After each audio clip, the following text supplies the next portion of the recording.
မင်္ဂလာပါခင်ဗျာကျွန်တော်နာမည်နိုင်လေးထော်ပါကျွန်တော်ကဒီနေ့သင်ခန်းစာလေးမှာဆိုရင် Photoshop software နဲ့ကျွန်တော်တို့ license ဓာတ်ပုံအမြန်ပြုလုပ်တဲ့နည်းလမ်းလေးကိုကျွန်တော်ကဒီသင်ခန်းစာလေးမှာလက်တွေ့သင်ပြပေးသွားမှာဖြစ်ပါတယ်ကျွန်တော်တို့ Photoshop software နဲ့ကျွန်တော်တို့ license ဓာတ်ပုံပြုလုပ်တဲ့နည်းလေးဖြစ်တဲ့အတွက်ဒီသင်ခန်းစာလေးကကျွန်တော်တို့အားလုံးအတွက်အရန်ကိုအကျိုးရှိမယ်လို့မျှော်လင့်ပါတယ်ကိုတိုင်းကကျွန်တော်တို့ဒီ face ရတောင်မိတ်တူဆိုင်တေးသေးလေးကျွန်တော်တို့ဖွင့်ထားတဲ့သူဆိုရင်ကျွန်တော်တို့ပို့ပြီးတော့မှအကျိုးရှိမယ်လို့မျှော်လင့်ပါတယ်ခင်ဗျာကျွန်တော်တို့ပေါ့နော်ခဏကိုယ့်ရဲ့ဆိုင်ကိုဒါမှမဟုတ်ခဏကိုယ်လာပြီးတော့ license ဓာတ်ပုံလေးတွေကျွန်တော်တို့လုပ်ခိုင်းတယ်ပထမတစ်ယောက်လာအပ်တယ် license ဓာတ်ပုံအစားအနေပြီးတော့ပြုလုပ်ပေးလိုက်ရတယ်ဒုတိယတစ်ယောက်လာအပ်တယ်နောက်တစ်ယောက်တွေလာအပ်တယ်ပေါ့ကျွန်တော်တို့ license ဓာတ်ပုံကိုအစားအနေပြန်လုပ်ပေးလိုက်ရတဲ့အတွက်ကိုယ့်အတွက်ကျွန်တော်တို့အချိန်တွေရန်ကုန်ဆုံးရတယ်ပြီးရင်ကိုယ်လည်းပင်ပန်းတယ်ပေါ့နော်ဒါကြောင့်ကျွန်တော်တို့က Photoshop software ထဲမှာပါတဲ့ tool လေးတွေကိုအသုံးပြုပြီးတော့ကျွန်တော်တို့ license ဓာတ်ပုံကိုကျွန်တော်တို့ click တစ်ချက်နှိပ်လိုက်တာနဲ့ကျွန်တော်တို့ကိုဖြစ်ချင်တဲ့ license ဓာတ်ပုံလေးကိုတန်းပြီးတော့ဖြစ်သွားတယ်ကို print ထုတ်မဲ့နေရာထိချက်ချင်းတန်းပြီးတော့စက္ကန့်ပိုင်းအတွင်းရောက်သွားတယ်ပေါ့နော်ဒီလိုမျိုးပုံစံလေးကိုကျွန်တော်တို့ကပြုလုပ်ပြပေးသွားမှာဖြစ်ပါတယ်အဲ့တော့ Photoshop software ထဲမှာကျွန်တော်တို့ကဘာကိုအသုံးချပေးရမလဲဆိုတော့ Photoshop ထဲမှာကိုပြုလုပ်လို့တဲ့ကိုခဏပြုလုပ်ရတဲ့အကြောင်းအရာတွေကိုကျွန်တော်တို့က record မှတ်ပြီးတော့တင်ထားလို့ရတယ်ဒီနည်းလမ်းလေးကိုကျွန်တော်ကလက်တွေ့အသုံးချပြီးတော့ပြုလုပ်ပြပေးသွားမှာဖြစ်ပါတယ်အခုဒါဒီသင်ခန်းစာလေးကိုကျွန်တော်ကနမူနာအနေနဲ့ပြပေးဖို့ရာအတွက် record လေးမှတ်ထားတာရှိတယ်အခုဒါကတော့ကျွန်တော်တို့ဒီမှာ passport ဆိုပြီးတော့ကျွန်တော် record မှတ်ထားတဲ့ action ပေါက်လေးပေါ့နော်ဒါလေးကိုကျွန်တော်ဒီမှာနမူနာအနေနဲ့ပြပေးမယ်ပုံလေးတစ်ပုံခေါ်လိုက်ပါမယ်ပြီးရင်ကျွန်တော်တို့ကိုပြုလုပ်ချင်တဲ့ license ဓာတ်ပုံလေးဖွင့်လိုက်မယ်ပေါ့ဒီပုံလေးကကျွန်တော်တို့ license ဓာတ်ပုံပြုလုပ်မဲ့ပုံလေးထားပါတော့เนาะဒါလေးကိုကျွန်တော်တို့က open ဖွင့်လိုက်ပါမယ်အခုဒီပုံလေးမှာကျွန်တော်တို့က license ဓာတ်ပုံလေးပြုလုပ်ချင်တာဖြစ်တဲ့အတွက်သူ့ကိုထားပါတော့ကိုလာအပ်တဲ့ customer ကဒါလာအပ်ထားတယ်ပေါ့เนาะဒီပုံလေးကိုကျွန်တော်တို့ license ဓာတ်ပုံပြုလုပ်ပေးရမယ်အဲ့တော့ print ထုတ်ဖို့အတွက်ကျွန်တော်တို့အသေးစိတ်ပြန်လုပ်ပေးရမှာပေါ့ဒါကိုကျွန်တော်တို့ကဒီမှာ action ပေါက်လေးကိုအသုံးပြုပြီးတော့ကျွန်တော်တို့က click တစ်ချက်နှိပ်ကြည့်လိုက်မယ်ဒီမှာ action ဆိုတဲ့ပေါက်လေးရှိတယ်သူ့ကိုကျွန်တော်တို့ click လေး select လေးပေးထားပြီးရင် play ဆိုတာလေးနေလိုက်မယ်အဲ့တော့သူက scroll လေးကြာလာတယ်ပေါ့နော်ဒါလေးကိုကျွန်တော်တို့ keyboard ကနေပြီး enter ခေါက်ကြည့်လိုက်ပါမယ်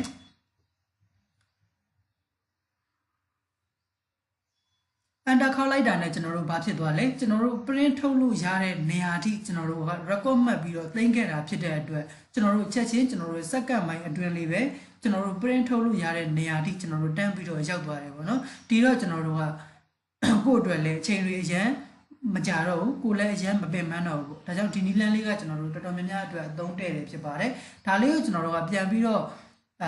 ့လက်တွေ့ပြုလုပ်ပြပေးမယ်เนาะအခုဒါလေးကိုကျွန်တော်တို့ကလက်တွေ့လုပ်ပြပေးမယ်အဲ့တော့ဒါဒီပုံလေးတွေကိုကျွန်တော်တို့ကပိတ်လိုက်ပါတော့မယ် control နဲ့ W နဲ့နှိပ်ပြီးတော့ကျွန်တော်ပိတ်တာပါအဲ့တော့အခုဒီပုံလေးကိုကျွန်တော်ကပြန်ပြီးတော့ပြုလုပ်ပြပေးမှာဖြစ်တဲ့အတွက်ကိုပြုလုပ်ချင်တဲ့ license ပုံလေးတစ်ပုံကိုကျွန်တော်တို့ပြန်ပြီးတော့ဖွင့်လိုက်ပါမယ်အခုဒီသင်ခန်းစာလေးမှာတော့ကျွန်တော်ကဒီနောက်ခံ background ချိန်တာတွေပါရတော့ပြန်လုံးမပြတော့ဘူးเนาะဒါလေးတွေကတော့ဒီရိုးရိုး license ဓာတ်ပုံပြုလုပ်တာတော့ဒါအားလုံးလောက်တက်လောက်မယ်လို့မျှော်လင့်ပါတယ်ဒါလေးကိုတော့ကိုယ်တိုင်ပြန်ပြီးတော့လုပ်ကြည့်ပါเนาะအခုပြုလုပ်ပြပဲနီလန်လေးကကျွန်တော်တို့ဒါlicense ဓာတ်ပုံလုပ်ပြီးသွားပြီဆိုရင် print ထုတ်လုပ်လို့ရတဲ့နေရာထိလောက်ရတာတွေကကျွန်တော်တစ်ဆင့်ကျွန်တော်အချိန်တွေရမ်းကြာတယ်ပေါ့နော်ဒါကိုကျွန်တော်တို့ကအချိန်မကြာချင်တာဖြစ်တဲ့အတွက် record မှတ်ပြီးတော့သိမ်းလို့ရတဲ့ဆိုတဲ့သဘောလေးကိုလုပ်ပြပေးမှာဖြစ်ပါတယ်အဲ့တော့အခုဒီမှာဒီပုံလေးကိုကျွန်တော်တို့က record မှတ်ပြီးတော့သိမ်းချင်တာဖြစ်တဲ့အတွက်ဘယ်ကနေပြီးတော့ကျွန်တော်တို့ record မှတ်လို့ရတဲ့ဘောက်လေးခေါ်လဲဆိုရင် window menu တွေကနေပြီးတော့ action ဆိုတဲ့ဘောက်လေးကိုကျွန်တော်ခေါ်မှာဖြစ်ပါတယ် window တွေကနေပြီးတော့ action ဆိုတာကိုမခေါ်ချင်ဘူးဆိုရင် keyboard shortcut နဲ့ alt နဲ့ F9 နဲ့ကိုတွဲပြီးတော့နှိပ်လို့ရပါတယ်ဒီတော့ကျွန်တော်တို့ဒီမှာ action ဆိုတဲ့ဘောက်လေးကြာလာမှာဖြစ်ပါတယ်ဒီဘောက်ကလေးကြာလာပြီဆိုရင်ကျွန်တော်တို့ action ဘောက်ရဲ့အောက်လေးမှာကျွန်တော်တို့ folder ပုံစံလေးရှိပါတယ်သူ့ကိုကျွန်တော်တို့ click တစ်ချက်နှိပ်လိုက်ပါမယ်create new set ဆိုတဲ့ပေါက်လေး folder ပုံလေးနဲ့เนาะကျွန်တော်တို့ဒါလေးကိုကျွန်တော်တို့တစ်ချက်နှိပ်လိုက်မယ် new set ဆိုတဲ့ပေါက်လေးကြာလာတယ် name မှာကျွန်တော်တို့ကိုကြိုက်နှစ်သက်တဲ့နာမည်ကျွန်တော်တို့ပေးပေါ့အခုကျွန်တော်တို့ဒီမှာ LISINE license ဆိုပြီးတော့ကျွန်တော်တို့ဒီမှာနမူနာအနေနဲ့ရေးလိုက်ပါမယ်ကိုပေးချင်တဲ့နာမည်ပေးလို့ရတယ်နာမည်မပေးဘဲနဲ့ new set ဆိုပြီးတော့လည်းထားခဲ့လို့ရတယ်ဘာမှပြဿနာမရှိဘူးเนาะကျွန်တော်အခုဒီမှာတော့ license ဆိုပြီးတော့ပေးခဲ့လိုက်မယ် okay ဆိုပြီးတော့ပေးလိုက်တာနဲ့ကျွန်တော်တို့ဒီမှာပါလဲ license ဆိုတဲ့ folder ပုံလေးကျွန်တော်တို့ကြာလာမှာဖြစ်ပါတယ်ပြီးရင်ကျွန်တော်တို့ကဒီပုံလေးကို record စပြီးတော့မှတ်ဖို့ရအတွက်ဒီရဲ့အရှင်ပေါက်ရဲ့ဒီအောင်နာလေးမှာကျွန်တော်တို့ create new action ဆိုတဲ့ပေါက်လေးကျွန်တော်တို့ရှိတယ်ဒီဘက်ဘေးလေးမှာเนาะဒါလေးနှစ်ခုကျွန်တော်တို့လွဲလို့မရဘူး record စပြီးတော့မှတ်ချင်တာဖြစ်တဲ့အတွက် create new action ဆိုတဲ့ဖောက်လေးကိုကျွန်တော်တို့ခေါ်လိုက်ပါမယ်ပြီးရင်ကျွန်တော်တို့သူ့ကိုလည်းနာမည်လေးပေးခဲ့လို့ရတယ်အခုလောလောဆယ် action 2ဆိုပြီးဖြစ်နေတယ်ကျွန်တော်တို့ passport ဆိုပြီးပေးခဲ့ passport ဆိုပြီးတော့ခေါင်းစဉ်လေးပေးခဲ့လိုက်မယ်ပြီးရင် record ဆိုတာကိုစနှိပ်လိုက်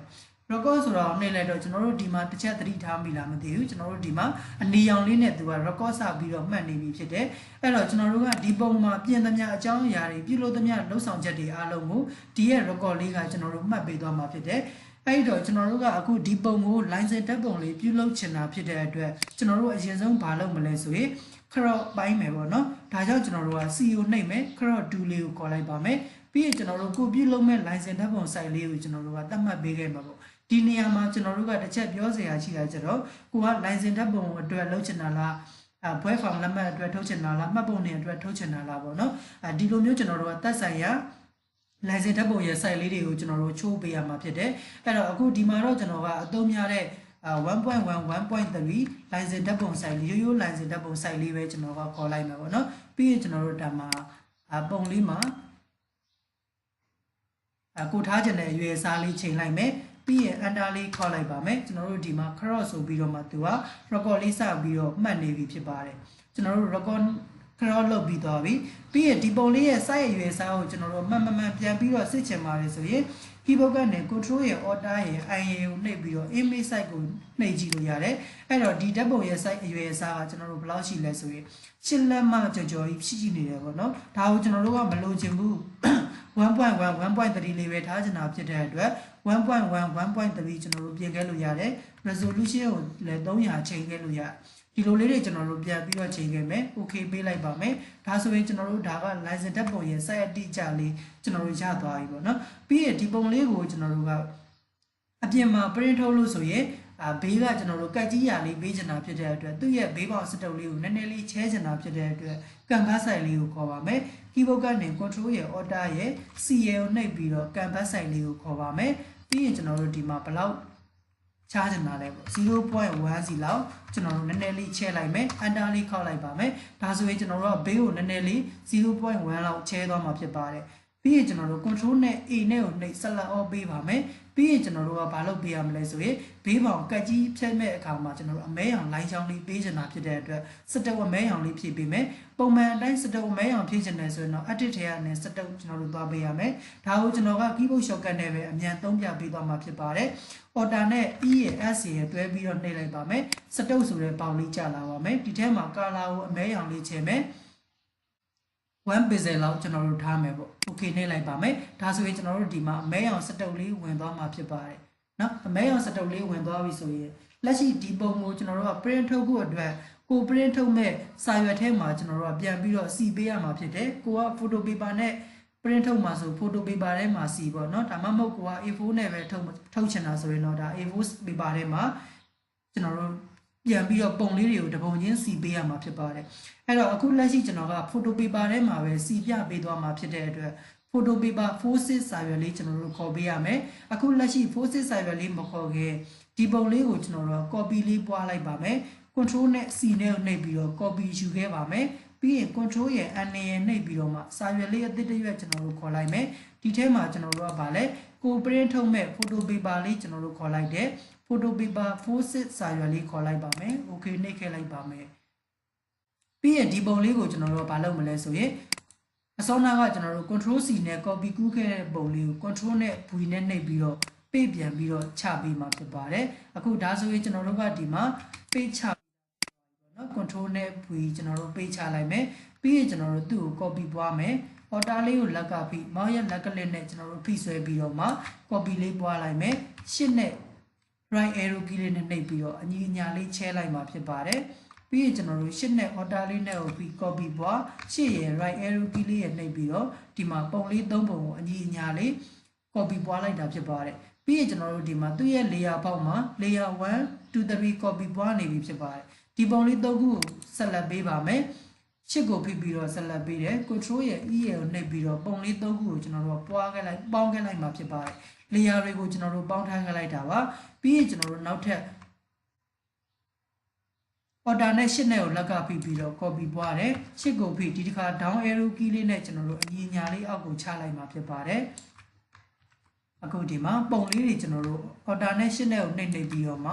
ပုံလေးတွေကျွန်တော်တို့ပွားခဲ့လိုက်ပြီးရင်ဒီ layer တွေအားလုံးကိုလည်းကျွန်တော်တို့ကရှစ်ကိုပြီးအကုန်လုံးကိုဆက်လက်ပြီး control နဲ့ e နဲ့ကိုနှိပ်ပြီးတော့ကျွန်တော်တို့ပေါင်းခဲ့လိုက်မှာဖြစ်ပါတယ်ဒါဆိုရင်ကျွန်တော်တို့က layer တွေအားလုံးကတစ်ခုတည်းပဲပေါင်းသွားပြီအောက်မှာကျွန်တော်တို့ background layer ကြီးရှိတယ် background layer မှာလောလောဆယ်ကျွန်တော်တို့တော့ပုံသဏ္ဍာန်ကြီးဝင်နေတာဖြစ်တဲ့အတွက်သူ့ကိုနှစ်ချက်နှိပ်တော့ပုံသဏ္ဍာန်ကိုဖြုတ်မယ်ပြီးရင် control လေးကိုလက်တော့ပြီးသူတို့ layer နှစ်ခုလုံးကိုဆက်လက်လေးပေးပါမယ်ဘာလို့နှစ်ခုလုံးကိုဆက်လက်ပေးရလဲဆိုရင်ဒီပုံမှာလက်ရှိအနေထားအရာကျွန်တော်တို့စာရွက်ရဲ့အလဲကောင်းစင်တာတက်တဲ့မှာမကြတာဖြစ်တဲ့အတွက်ပြန်ပြီးတော့ချိန်ချင်းလို့သူတို့နှစ်ခုလုံးကိုဆက်လက်ပြန်ပြီးတော့ပေးတာဖြစ်ပါတယ်ပြီးရင်ဘောကကျွန်တော်တို့ option ဖောင်လေးမှာအလဲစင်တာချိန်မယ်အလဲစင်တာချိန်ပါမယ်ဒါဆိုရင်ကျွန်တော်တို့ဒီမှာပုံလေးက print ထုတ်လို့ရတဲ့အနေအထား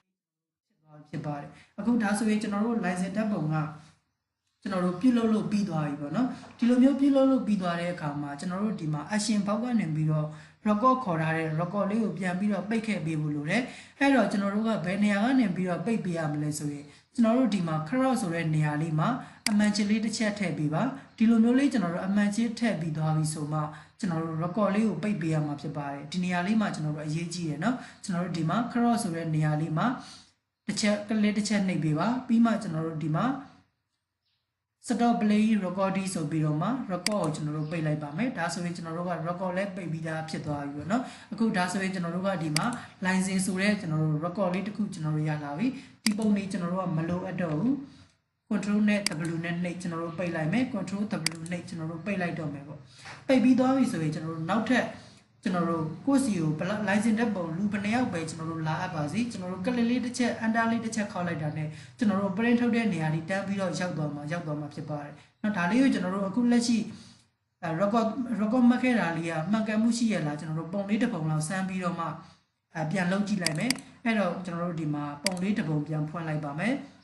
။အစောနာကပုံလေးကျွန်တော်တို့ပြန်ပြီးတော့ဖွင့်လိုက်မယ်။ open ဖွင့်လိုက်ပါမယ်။ပြီးရင်ကျွန်တော်တို့ဒီမှာ license ဆိုတဲ့ကျွန်တော်တို့ record မှတ်ခဲ့တဲ့ folder လေးတွေဝင်မယ်ဒီဘက်ကမြားလေးကိုနှိပ်ပြီးတော့ passport ဆိုတဲ့နေရာလေးမှာကျွန်တော်တို့ click တစ်ချက်နှိပ်မယ်ပြီးရင်ကျွန်တော်တို့ဒီမှာ play ဆိုတာလေးကိုကျွန်တော်တို့နှိပ်လိုက်ပါမယ်သူက crop ပုံလေးတောင်းတယ်ပေါ့ကျွန်တော်တို့ပုံမှာအနေထားလေးတွေပြန်ပြီးတော့ချိန်လို့ရတယ်ချိန်ပြီးသွားပြီဆိုရင်တော့ enter လေးတစ်ချက်ခောက်လိုက်ပါမယ်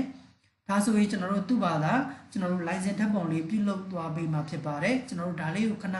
စောင့်ပေးလိုက်ရုံပါပဲအခုဒီမှာဆိုရင်ကျွန်တော်တို့ဘာဖြစ်သွားလဲprint ထုတ်လို့ရတဲ့နေရာအထိ license ဓာတ်ပုံလေးကပြီးမြောက်သွားမှာဖြစ်ပါတယ်ဒါကြောင့်ကျွန်တော်တို့နောက်ထပ်ကျွန်တော်တို့လူဘယ်နှယောက်ပဲကျွန်တော်တို့လာပြီးတော့လောက်ခိုင်းပါစေကျွန်တော်တို့ဒီနည်းလေးကိုအသုံးပြုပြီးတော့ပြုလုပ်တယ်ဆိုရင်ကျွန်တော်တို့အတွက်အချိန်တွေလည်းအရန်သက်တာမယ်လူပင်ပန်းတာလည်းကျွန်တော်တို့အရန်သက်တာမယ်ပေါ့နော်ဒါလေးကိုကျွန်တော်တို့နားလည်လောက်မယ်လို့ထင်တယ်ကိုတိုင်းပြန်ပြီးတော့မှဒီနည်းလေးကိုအသုံးပြုပြီးတော့ပြန်ပြီးတော့ပြုလုပ်ကြည့်ပေးပါအကယ်၍ကိုတိုင်းပြုလုပ်တဲ့အခါမှာမရတဲ့နေရာလေးတွေရှိတယ်မလုပ်တတ်တဲ့နေရာလေးတွေရှိတယ်ဆိုရင်လည်းကျွန်တော်ကိုပြန်ပြီးတော့မှမေးမြန်းလို့ရတယ်အကယ်၍ကိုတိုင်းပြုလုပ်ပြီးသွားပြီကိုတိုင်းလည်းအမှန်တကယ်ပြုလုပ်တတ်သွားပြီဆိုရင်တော့ဒီသင်ခန်းစာရဲ့ comment လေးမှာ DONE dance ဆိုပြီးတော့မှရေးခဲ့ပေးပါအောင်ခင်ဗျာဒါမှကျွန်တော်သင်တဲ့ဗီဒီယိုတွေကိုဗီဒီယိုကတော့အမှန်တကယ်လိုက်ပြီးတော့လေ့ကျင့်နေပါတယ်လေ့လာနေပါတယ်ဆိုတာလေးကိုကျွန်တော်လက်တွေ့သိရအောင်လို့ပါအခုဒါဆိုတော့ကျွန်တော်ဒီသင်ခန်းစာလေးကိုဒီမှာပဲရှင်းထားလိုက်ပါမယ်အားလုံးအဆင်ပြေကြပါစေခင်ဗျာ